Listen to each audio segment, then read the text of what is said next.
Welcome to the channel. If you've ever wondered about how the internals of a rifle scope work, well, wonder no more because I've taken the liberty of destroying a couple of perfectly good rifle scopes for your viewing pleasure.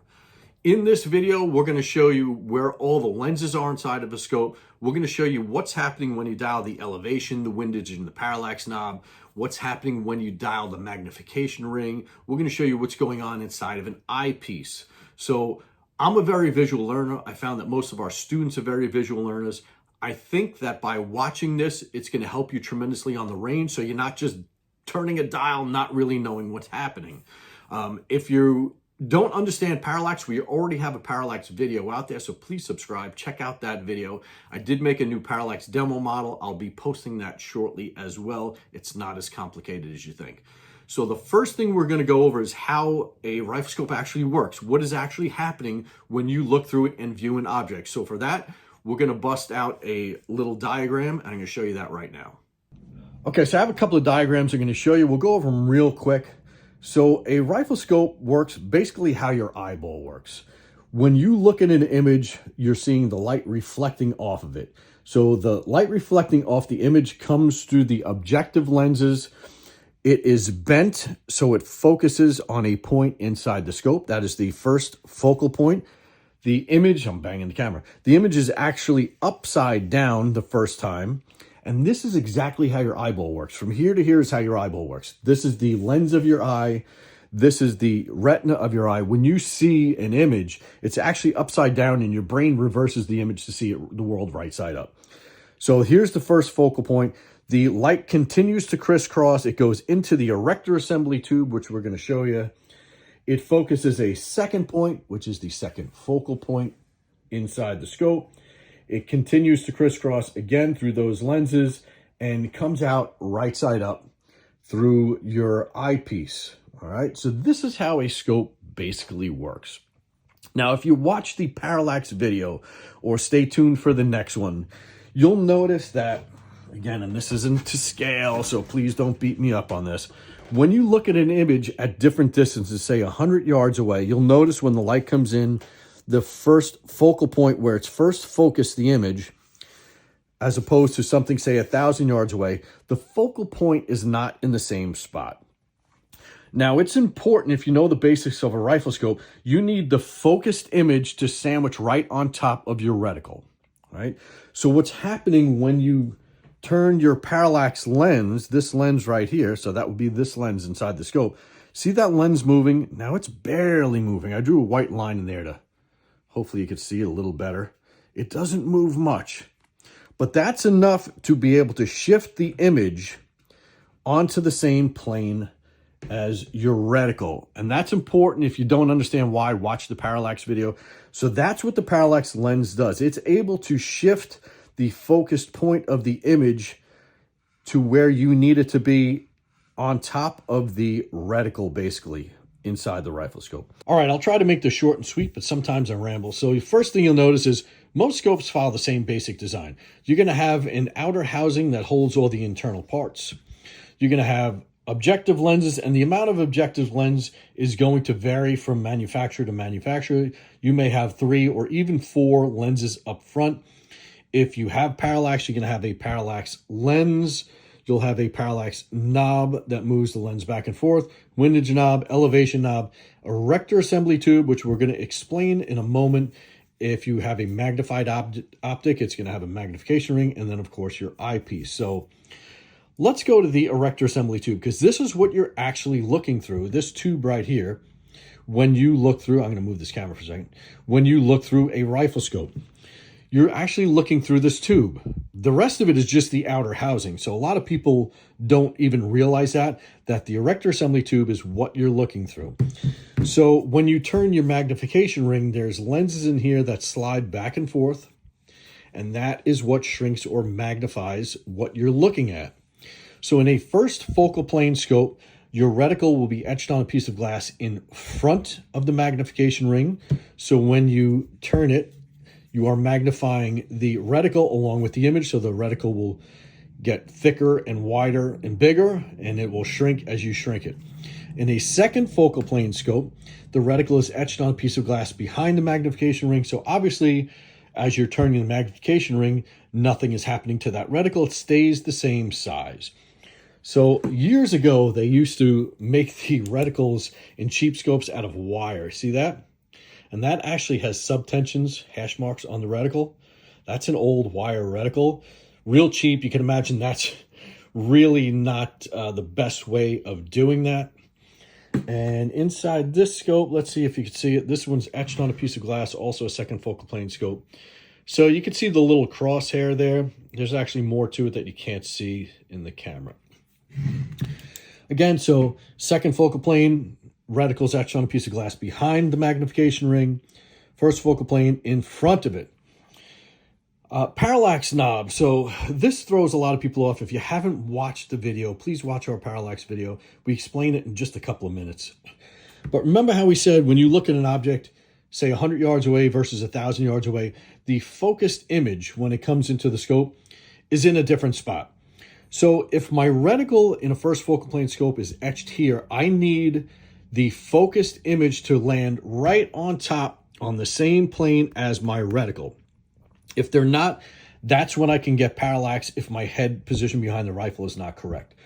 So by moving this lens, so I drew that white line on there because it doesn't move a lot to help you see. See the lens moving? By moving that lens, I'm able to shift the focused point of the image so it lands on top of the reticle. So what I do is the first thing you should do when you have your scope is adjust your eyepiece so the reticle is clear to your eye. So I stare at my reticle and I turn my parallax knob until the image becomes clear right on top of my reticle. That's how I know I'm parallax free, but plenty of videos on that. So we have our parallax knob, our elevation knob, and our windage knob. All they do is push the erector assembly tube up or down. So you'll notice, let's use this one.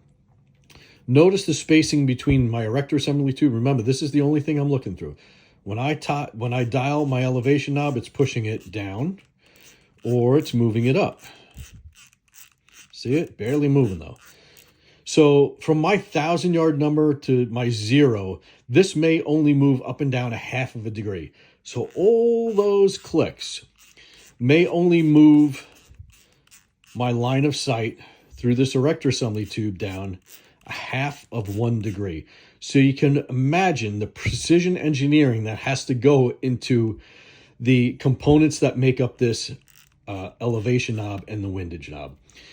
So a lot of people say glass clarity is more important in a scope. I say the mechanical tracking is, because let's say my number for 800 yards is 5.8 mils, and I dial this to 5.8 mils, and I shoot, I hit dead center on my target. Perfect. And I do that 100 fucking times back and forth, excuse my language, and I dial 5.8 again, and it doesn't hit in the same spot. It hits 4 inches high or 4 inches low. Well, now I don't know if it's the mechanical tracking because I have a cheap scope, if it just didn't land in the exact same spot, or if it was an ammo problem or it was a shooter problem. So to me, mechanical tracking is the first thing you should look at in a scope. It needs to have perfect mechanical tracking. Second would be the glass clarity. Because who cares how clear I can see the object if it's not going where I put it? You know, if my reticle's not going where I put it. Most glass is made in a handful of factories around the world. The difference is going to be the quality control. So like Tract Optics made in Germany in Shot Glass Works, they're going to have a much higher quality control on the lenses they allow into their scopes. They're going to have better polishings and better coatings on the glass to allow as much light through as possible. A cheaper scope manufacturer may get their lens made in the same factory as a Night Force or something like that. The difference is what they allow into their scopes versus a Night Force or a Tract or a Valdata or something like that. So that is the difference. You lose a certain amount of light transmission through each lens. So the more lenses, you could lose more light. We got that. Remember we said when this kind of works like your eye, right? The image comes in, it's upside down, it crisscrosses, it's right side up, and then it goes to your eye. So again, if you look at this, the eyepieces, if you look at those, that wording, let's use the fatty here. Notice it's upside down the words. There you go. So just a neat little fun fact there. Now, this works like your eye. Remember I said this works like your eye, not to give you a medical lesson, but we don't need a parallax lens in our eyeballs, right? Because our lens of our eye can actually change shape to move the focused point so it lands on the back of our retina. So another little fun fact for you. Again, so we spoke about the erector assembly tube, and again, that's where most of the magic goes on. So let's take that out. You're going to want high quality parts that make up your erector assembly components in your elevation and your windage knob, right? You're not going to want pieces of metal that are going to wear down over time. So again, different manufacturers will use different quality components inside. And again, that will push your line of sight up and down through your erector assembly. And windage would push it left and right. Inside, you're going to have some sort of, so here there's a spring housing that keeps spring pressure against this. So you notice if I push it down, it bounces back up. So as I dial, it holds the pressure against there. The spring holds it in place. And as I loosen it, it goes back. So sometimes if you get a stuck your reticle looks like it's stuck, it's not moving when you dial your erector assembly tube, it can be the spring inside here can get stuck. So sometimes a good whack on that will break it loose. They also use that as a gas purge on some scopes as well. So there's just a little education on scopes. So I hope that helps you understand what's going on inside of a scope when you turn all those knobs and dials. And please go watch the Parallax video. I will be producing a new one soon. And John and John were nice enough to send me this optic for me to destroy. So I will be destroying this soon, and I'll do that live. We'll do that on a sped up live feed so you can see me actually cutting it open, and you can see the parts as they appear while I'm chopping this up. So thanks again. Please subscribe. Helps us out a lot and helps us get more scopes to cut open for your viewing pleasure. Thanks again. Hopefully we'll see you out on the range.